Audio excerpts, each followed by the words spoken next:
성도 여러분 안녕하십니까? 네, 오늘 이 좋은 안식일에 하나님의 사랑과 은혜로 여러분의 마음속에 기쁨과 평화가 정말 가득 차서 넘치길 간절히 바라겠습니다. 아멘이십니까? 아멘. 저희가 몇 주 전부터 요한계시록 14장에 나와 있는 세 천사의 기별을 공부하고 있는데요. 오늘도 이어서 세 천사의 기별을 공부하도록 하겠습니다. 요한계시록 14장에 있는 말씀을 보겠습니다. 오늘 말씀의 제목은 즐거이 하나님을 두려워하라입니다. 어떻게 하나님을 두려워하라고요? 즐거이 하나님을 두려워하라. 다 함께 요한계시록 14장, 성경의 마지막 책인 요한계시록 14장 6절과 7절의 말씀을 저희가 보겠습니다. 요한계시록 14장 6절과 7절의 말씀입니다. 또 보니 다른 천사가 공중에 날아가는데 땅에 거하는 자들 곧 모든 민족과 종족과 방언과 백성에게 전할 영원한 복음을 가졌더라. 그가 큰 음성으로 이르되 하나님을 어떻게 하며 두려워하며 그에게 영광을 돌리라. 이는 그의 심판의 시간이 이르렀음이니. 오늘은 거기까지만 보겠습니다. 저희가 지난 몇 주 동안 공부한 내용들을 잠깐만 복습을 하자면 이 세 천사의 기별이 이 마지막 때에 살아가고 있는 저희들에게는 굉장히 중요한 기별인데 왜 그렇습니까? 왜냐하면은 이 기별이 나오고 나서 그 다음 바로 다음의 사건이 14절부터 나오는데 그 다음 사건은 무엇이냐면 예수님께서 하늘로부터 내려오셔서 추수하는 낫을 드시고 우리들을 추수하는 장면이 나옵니다. 즉 이 기별은 예수님께서 재림하시기 직전에 예수님을 믿는 신실한 성도들이 전하는 기별이기 때문에 그렇습니다. 하지만 여기 나오는 천사, 하늘에 날아가는 천사가 실제로 천사를 얘기하는 것이 아니라고 저희가 배웠습니다. 실제로 하늘의 천사가 날아가면서 복음을 전하는 것이 아닌데 그것을 어떻게 할 수 있는가 하면 성경에 어디를 보셔도 천사가 전도하는 일이 있어요, 없어요? 천사는 전도하는 일이 없습니다. 물론 천사가 기별을 전해서 사람에게 전도를 시킨 일들은 사도행전에 여러 번 나옵니다. 하지만 천사가 직접 땅에 내려와서 전도했던 일은 없습니다. 그래서 여기 나오는 기별은 천사가 하늘에 실제로 날아가면서 전하는 것이 아니라 우리들이 마지막 때에 전해야 될 기별이라는 것을 저희가 배웠습니다. 근데 이 천사가 전하는 첫 번째, 그 천사의 입에서 나오는 첫 번째 말씀은 무엇인가 하면 7절에 나와 있습니다. 그가 큰 음성으로 이르되 하나님을 어떻게 하라고요? 두려워하라고 이야기를 하고 있습니다. 이 영원한 복음을 전하고 있는 천사가 그의 입에서 여러 가지 말을 할 수도 있었지만 그가 정한 첫 번째, 그가 결정한 첫 번째 기별은 무엇이냐면 하나님을 두려워하라는 말씀이었습니다. 하나님을 좋아하라, 하나님을 사랑하라, 하나님을 늘 생각해라고 얘기할 수도 있었습니다. 하나님을 마음속에 첫 번째로 두라고 얘기할 수도 있었지만 그 외에 많은 것들 중에서 천사는 첫 번째로 말하기를 하나님을 두려워하라고 이야기를 했습니다. 하나님을 두려워한다는 것이 무엇인지 오늘 저희가 함께 생각을 해보도록 하겠습니다. 이사야 57장의 말씀을 저희가 보겠습니다. 구약성경의 57장 15절 말씀을 보겠습니다. 하나님을 두려워한다는 것은 무엇인가? 이사야 57장 15절 말씀입니다.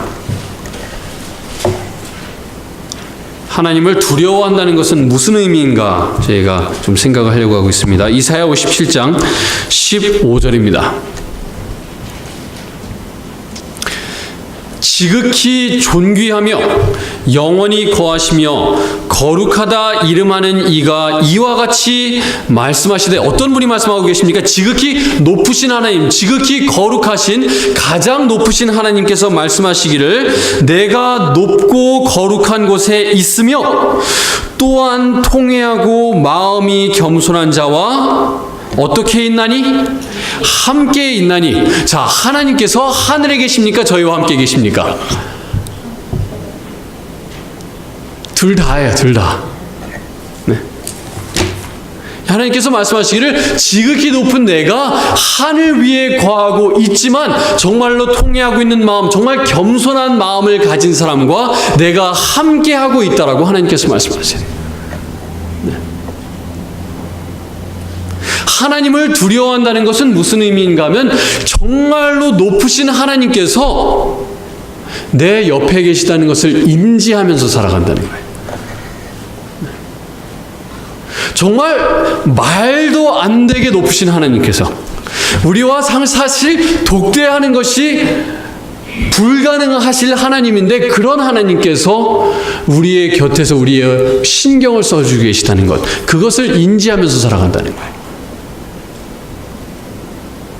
여러분, 이 한국의 남자들이 대부분 이제 군대를 가는데 남자들이 군대를 가면은 다 뭐가 되냐면은 이 입대하자마자 바보가 돼요. 네, 무슨 말인가 하면 이제 부대에 있으면은 이제 훈련을 마치고 이제 신병들이 들어옵니다. 근데 제가 있던 부대는 이제 사령부다 보니까 굉장히 똑똑한 친구들이 많이 와요. 저희 생활하는 내무과 실만 하더라도 한 15명이 생활하는데 그 중에 2명은 서울대를 나오고, 1명은 연세대를 나오고, 1명은 고려대를 나오고, 또 그 외에 또 정말 해외 명문대, 북경대를 나온 친구도 있었고, 정말 똑똑한 친구들이 많이 오는데 이 신병으로 오기만 하면은 정말 똑똑한 그 친구들이 어떻게 할 줄을 몰라요. 실제로 저를 이제 대체하기 들어왔던 신병은 이 프린스턴대를 나오고 국제 올림피아드에서 우승을 한 친구예요. 그런 친구인데도 오면은 우왕좌왕하면서 어떻게 행동할지를 몰라요. 그래서 이제 2등병으로 다 들어오면은 정말 같은 생활관, 같은 내무실에 생활하는 이 병장만 봐도 와, 그렇게 높아 보일 수가 없어요. 이 2등병이 병장이 아니라 일병만 봐도 너무너무 부러워 죽겠어요. 내가 짝대기 하나만 달면 얼마나 좋을까. 근데 이제 제가 군 생활하면서 이제 짝대기 2개, 이제 일병을 달았을 때 이제 제가 통역병으로 일을 했었는데, 이제 그때부터 이제 사령관님 통역을 맡기 시작했었습니다. 사령관님이면 장군이에요. 그래서 이제 이 장군 통역을 하다 보면은 이제 큰 회의들이 간혹가다 있어요. 그래서 이제 외국에 이제 미군 장군이 이제 와서 저희 사령관님하고 이제 회의를 할 때 이제 그때 통역을 하고 나면은 이제 같이 식사를 합니다. 그러면 이제 식사하는 자리에 이제 그 식당이 따로 있어요. 이제 병사 식당이 있고 장교 식당이 따로 있습니다. 근데 이제 회의를 할 때 장교 식당에 모여서 이제 한 식탁에 누가 앉는가 하면 이제 저희 사령관님하고 미군 장군이 앉고 그 외에 앉는 사람들은 누구까지만 앉을 수 있냐면 대령만 앉을 수가 있어요. 대령은 장군 딱 밑입니다. 중령은 그 자리에 앉지 못해요. 중령, 소령, 대위 거기에 명함도 못 내밉니다. 그렇게 대령만 쭉 앉아있고 장군만 앉아있는 자리에 누가 앉아있었냐면 여러분 목사가 앉아있었습니다. 짝대기 2개 달고 앉아있는 거예요. 그러면 이제 식사하고 나오면은 이제 선임들이 하고 진짜 멋있다 그래요. 하나님을 두려워한다는 것은 뭐냐면은 내가 앉을 수 없는 자리에 앉아있다는 것, 정말 내가 대면할 수도 없는 하나님께서 나를 신경 써주시고 있다는 것을 인지하면서 살아간다는 거예요. 정말 짝대기 2개 달고 있는 일병이 그 자리에 앉을 수 있다는 건 정말 말도 안 되는 것이지만 정말 하나님께서 귀한 특권 주셔서 하나님과 함께 생활할 수 있다는 거예요. 여러분, 백악관에서 미국 대통령이 권빛 행복 전담반이 있다고 한번 생각해 보시기 바래요. 권빛의 행복을 담당하는 반이 따로 있어갖고 하나님께서 매일마다 보고를 받으세요. 정말 온 우주에서 가장 높으신 하나님께서 권빛이라고 하는 정말 지극히 작은 한 사람을 위해서 신경 쓰시고 권빛 전담반을 만드셔서 천사를 보내시고 매일마다 권빛이 어떻게 생활하고 있는지를 보시고 같이 하시고, 권빛이 불행하면 슬퍼하시고, 권빛이 구원으로부터 멀어지고 있으면 안타까워하시고, 하나님을 위해서 살아가는 모습을 보시면 기뻐하시는 하나님, 그런 하나님이 내 곁에서 지금 나를 바라보고 계시고 나와 함께 동행하신다는 것을 인지한다는 것이 하나님을 두려워한다는 거예요. 자, 그래서 시편 2편에는 하나님을 두려워하는 것에 대해서 이렇게 이야기합니다. 성경을 딱 가운데를 펴시면은 시편이 나오는데요. 시편 2편 11절 말씀입니다.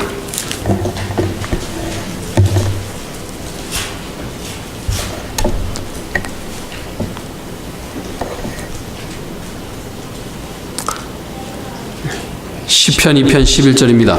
여호와를 경외함으로, 여기 경외한다는 단어는 원어를 보시면 사실 두려워한다는 뜻입니다. 그래서 성경에 경외한다라는 단어를 보시면 두려워한다는 뜻이라고 이해하시면 되겠습니다. 여호와를 경외함으로 섬기며 어떻게 하며 즐거워할지어다? 떨며 즐거워할지어다. 사실 이 내용을 보면은 앞뒤가 맞지 않는 것처럼 보입니다. 하나님을 두려워하는 말이 나오고 떨면서 즐거워하라고 얘기를 하고 있어요. 하나님을 두려워하면서 즐거워하라. 아니면 저희가 하나님을 두려워해야 됩니까? 하나님을 기뻐해야 됩니까? 둘 다예요, 둘 다. 저희가 이제 곧 가을 캠핑을 가는데 여러분, 이 캠퍼스 아브레에 있는 아름다운 호수변에서 이제 해가 뉘엿뉘엿 지고 있고 이제 온도는 한 40도, 50도 정도가 되는 그 계절에 두툼한 옷을 입고 나와서 이제 모닥불을 피우는 장면 한번 생각해 보시기 바랍니다. 캠파이어 하는 장면 생각하시기 바랍니다. 어때요? 좋아요? 안 좋아요? 좋아요. 네, 이 불을 펴서 좋긴 좋은데 불은 무서운 거예요? 안 무서운 거예요? 불은 무서운 거예요. 하지만 이 불이 무섭지만 그 불의 곁에 있으면서 어떻게 해요? 즐거워하고 있어요. 하나님을 두려워한다는 것은 그런 것과 마찬가지입니다.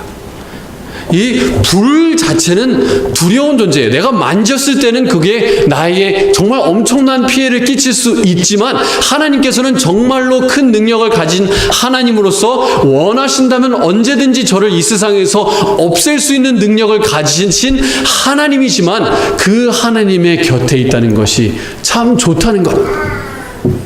불이라는 것이 참 두려운 것이지만 그 불을 쬐면서 즐거워하는 것.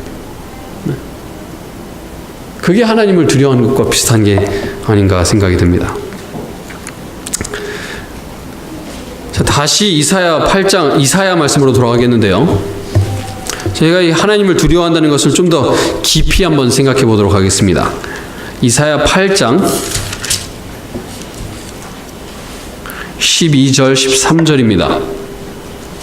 이사야 8장 12절입니다. 이 말씀을 읽기 전에 제가 여러분들께 잠시 좀 설명을 드리고 이 말씀을 읽겠습니다. 무엇을 두려워한다는 것은 상대적인 개념입니다. 두려워한다는 것은 무슨 개념이라고요? 상대적인 개념이에요. 이 말씀을 보면서 이제 다시 한번 상대적인 개념을 설명을 드리겠습니다. 이사야 8장 12절입니다. 이 백성이 반역자가 있다고 말하여도 너희는 그 모든 말을 따라 반역자가 있다고 하지 말며, 그 뒤에 나오는 말씀이 중요한 말씀입니다.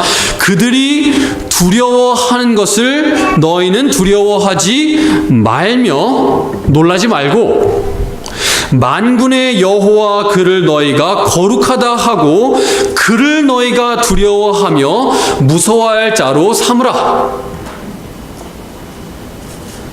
두려워한다는 것은 어떤 개념이라고요? 상대적인 개념이라고 말씀을 드렸습니다.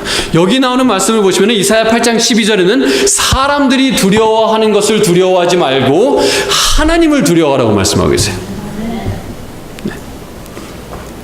삶을 살다 보면은 양자택일을 해야 되는 경우들이 있습니다. 특별히 한국에서는 이 시어머니와 며느리 사이가 안 좋은 경우들이 있어요. 시어머니와 며느리가 사이가 안 좋으면 누가 제일 힘듭니까?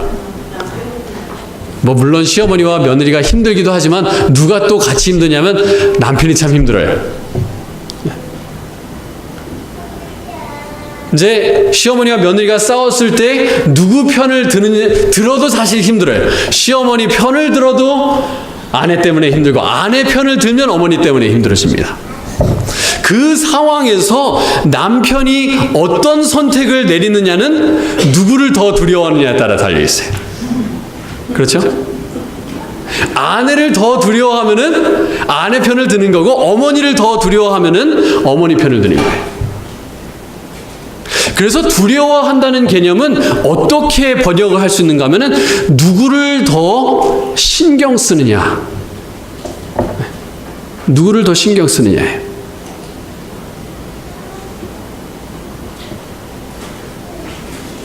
자, 그 말씀을 좀 이해하기 위해서 저희가 신명기 말씀을 보겠습니다. 신명기 10장입니다.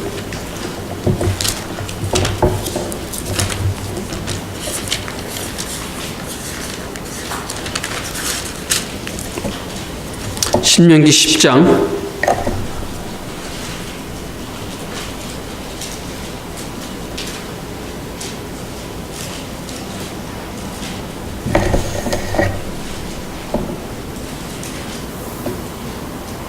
12절과 13절입니다. 자, 하나님을 두려워한다는 것은 하나님을 신경 쓰는 거라고 제가 말씀을 드렸는데요. 신명기 10장 12절입니다. 이스라엘아, 내 하나님 여호와께서 내게 요구하시는 것이 무엇이냐? 곧 하나님 여호와를 경외하는 것의 다른 단어가 무슨 말씀이라고 했습니까?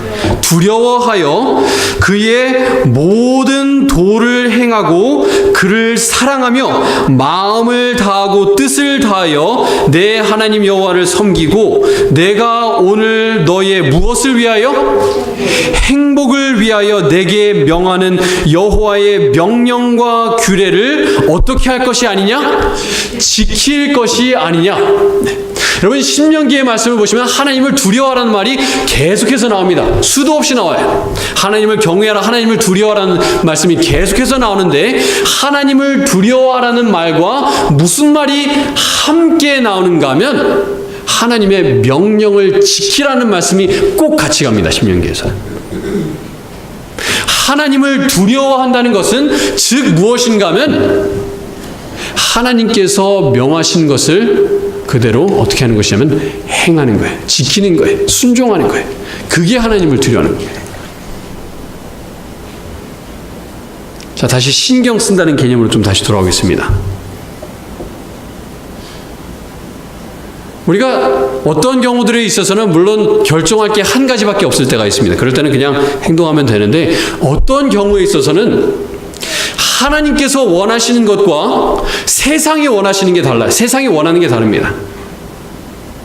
그때 내가 하나님을 두려워하는 것을 어떻게 할 수 있는가 하면은 세상이 원하는 것과 하나님이 원하는 것이 대치될 때에 내가 어떤 선택을 내리느냐에 따라서 내가 하나님을 두려워하느냐 그렇지 않은가를 알 수 있다는 거예요.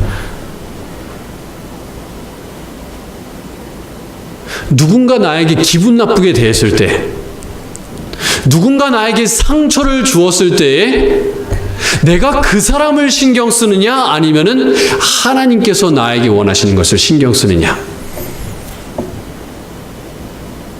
아니면 내 자신이 원하는 것을 신경 쓰느냐. 다른 사람이 나에게 상처 입혔을 때에 내 자신을 신경 쓰는 반응은 뭐예요? 같이 화내는 거예요. 같이 싸우는 거예요. 네. 하지만 하나님께서 원하시는 건 뭐예요?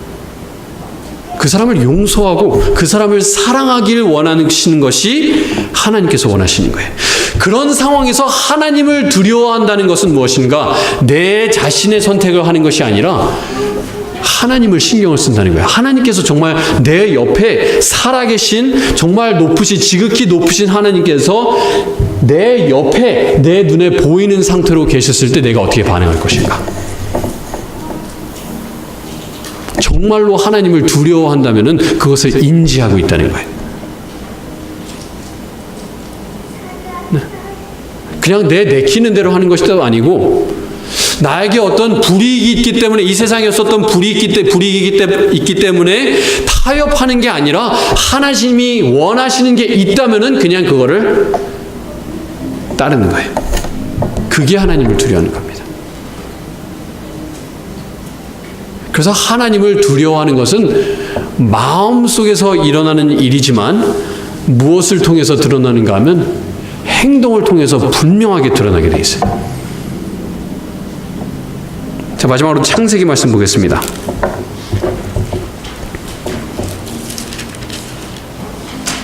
창세기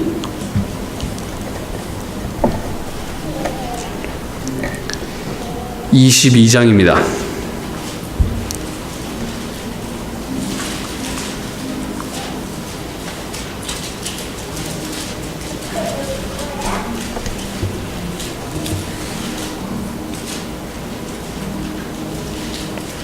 성경의 첫 번째 책 창세기 22장 1절입니다.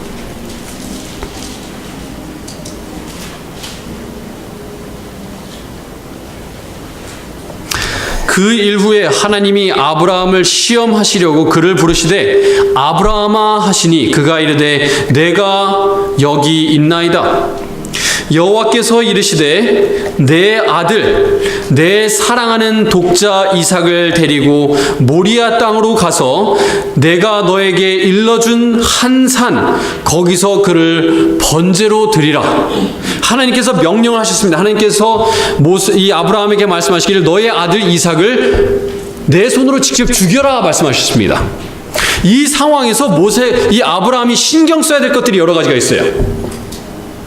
자기 자신의 마음이 신경이 쓰입니다. 일단 자기 아들을 죽인다는 거 정말 그거는 아버지라면은 정말 상상도 할 수 없는 일이에요. 정말 귀하게 100년을 기다려서 얻은 아들, 100살이 되어서 얻은 이 아들 이삭, 귀하게 키우고 정말 둘도 없이 귀하게 키운 이 아들 이삭을 내 손으로 죽였을 때 그 마음을 신경을 일단 써야 돼요. 또 누구를 신경 써야 됩니까? 자기 아내를 신경을 써야 됩니다. 아들을 죽인 채로 아들 없이 모리아 산에서 돌아왔을 때 아내의 반응은 무엇일까? 또 내 아들에게 이것을 직접 얘기했을 때 아들은 뭐라고 얘기할까를 신경을 써야 되겠지만 그 모든 상황 속에서 아브라함은 무엇에 더 신경을 썼는가 하면 하나님을 더 신경을 썼어요. 여러 가지 신경 써야 되는 상황 속에서 그는 다른 것들에 신경을 쓰기보단 하나님께서 나에게 뭐라고 말씀하시는가, 나에게 뭐라고 명령하시는가를 신경을 썼어요. 그래서 10절입니다. 손을 내밀어 칼을 잡고 그 아들을 잡으려 하니 12절입니다. 사자가 이르시되 그 아이에게 너의 손을 대지 말라. 그에게 아무 일도 하지 말라. 내가 너의 아들 내 독자까지도 내게 아끼지 아니하였으니 내가 이제야 내가 하나님을 어떻게 하는 줄을 아노라? 경외하는 줄을 아노라. 다른 말로 두려워하는 줄을 아노라. 여기서 하나님께서 내가 나를 사랑하는 것을 알았다라고 말씀하지 않으셨어요. 이제야 내가 나를 두려워하는 것을 이제 알았다. 내가 진짜로 나를 신경 쓰면서 살아가고 있구나. 너의 곁에 내가 있다는 것을 정말 인지하면서 살아가고 있구나. 하나님이 우리 눈에 보이지 않아요. 그러다 보니까 하나님을 신경 쓰면서 살아가지 않습니다. 많은 경우에. 하나님이 계시지만 언제 신경 쓰냐면 아침에 일어나서 예배 드릴 때 하나님 신경 쓰고 이제 일터에 나가서는 잠시 까먹습니다. 식사 시간에 잠깐 생각나요. 아, 왔다 기도해야지. 3초간 하나님 신경 썼다가 다시 음식 먹습니다. 교회에 와서 하나님 신경 쓰다가 그 이후에 또 잠시 잃어버립니다. 하지만 하나님을 두려워한다는 것은 모든 상황 속에서 어떤 선택의 결정을 내리는지 하나님을 생각한다는 거예요. 히브리서 5장 7절 찾지 않으셔도 됩니다만 예수님께서 눈물과 통곡으로 기도하실 때 하나님께서 왜 두려워하시는가 하면 왜 그의 기도를 들으셨는가? 왜 예수님의 기도를 들으셨는가? 그의 경건하심으로 말미암아 그의 기도를 들으셨다라고 말씀하고 있어요. 예수님께서 눈물과 통곡으로 기도하실 때 경건하게 기도하셔서 아버지께서 들으셨다고 말씀하시는데 원어를 보시면 경건하심이 아니라 두려워함으로 예수님의 두려워하는 마음 때문에 아버지께서 그의 기도를 들으셨어요. 예수님께서 어떻게 살아가셨다고요? 아버지를 두려워하면서 살아가셨어요. 막 두려워 떨면서 벌벌벌벌 떨었다는 얘기가 아니라 모든 상황 속에서 누구를 신경 쓰면서 하셨다는 거예요? 아버지의 뜻을 신경 쓰면서 하셨다는 거예요.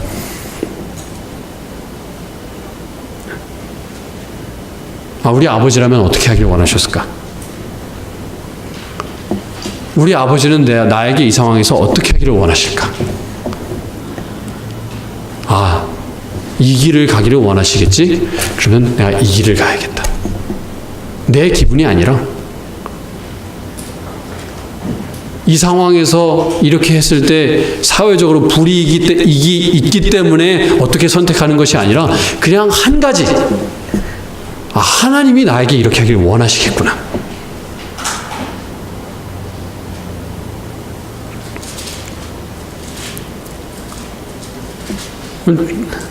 잠언 말씀에 잠언 1장 7절에 여호와를 경외하는 것이 지식의 근본이다라고 말씀해 주셨어요.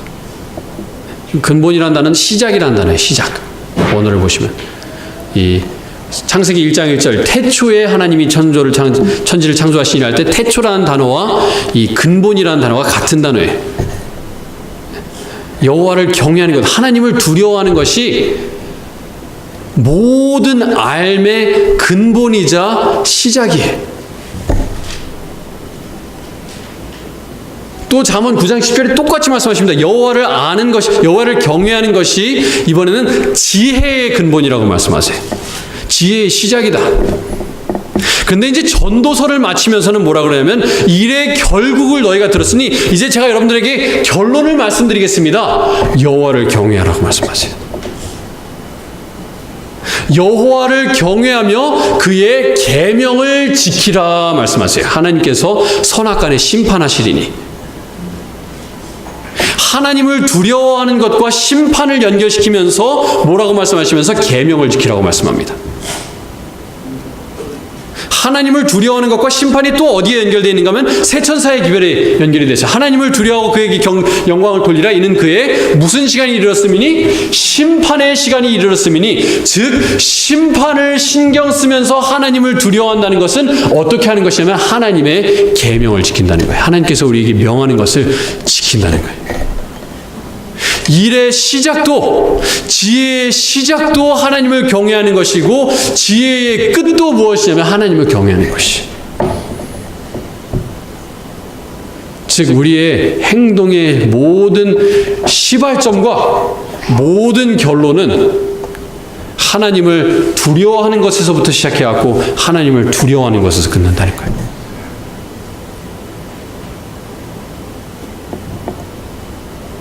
즉 무엇만 신경 쓰면서 살아가면 되냐면 하나님의 뜻이 무엇인지만 신경 쓰면서 살아가면 돼요. 신명기서에서 분명히 말씀했어요. 너희가 하나님을 경외하고 그의 계명을 지키라고 말씀하시면서 뭐라 그러세요? 너의 행복을 위해서 내가 너에게 그렇게 명령하였다.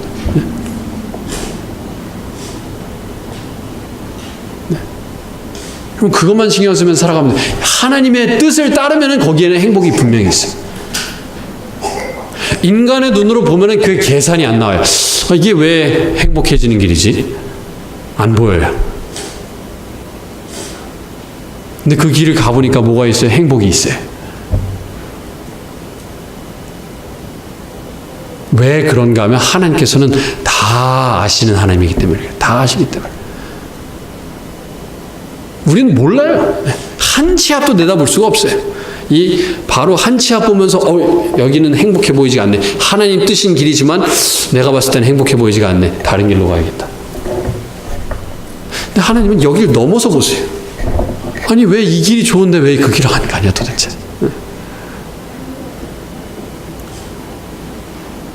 여러분 내 감정 신경 쓰지 말고 다른 사람이 나를 어떻게 생각할까 신경 쓰지 말고 하나님께서 원하시는 것이 무엇인가 그걸 신경 쓰면서 살아가시기 바랍니다. 그 길로 가면은 분명히 여러분의 삶 속에 행복이 있고 정말 그 길에 구원이 있습니다. 저희가 지지난주에도 배웠습니다만 믿음은 간단하게 말하면 하나님께 네 하는 거예요. 하나님께서 이렇게 어떻게 말씀하시면 네, 그렇게 말씀하셨죠? 제가 믿겠습니다. 하나님께서 저 길로 가라 하면 네, 그 길이 저에게 좋은 길이군요. 그렇게 하겠습니다. 하나님을 늘 두려워하셔서 하나님을 신경 쓰시는 여러분과 제가 되길 바라면서 말씀을 마치겠습니다. 네, 이 시간 저희가 성만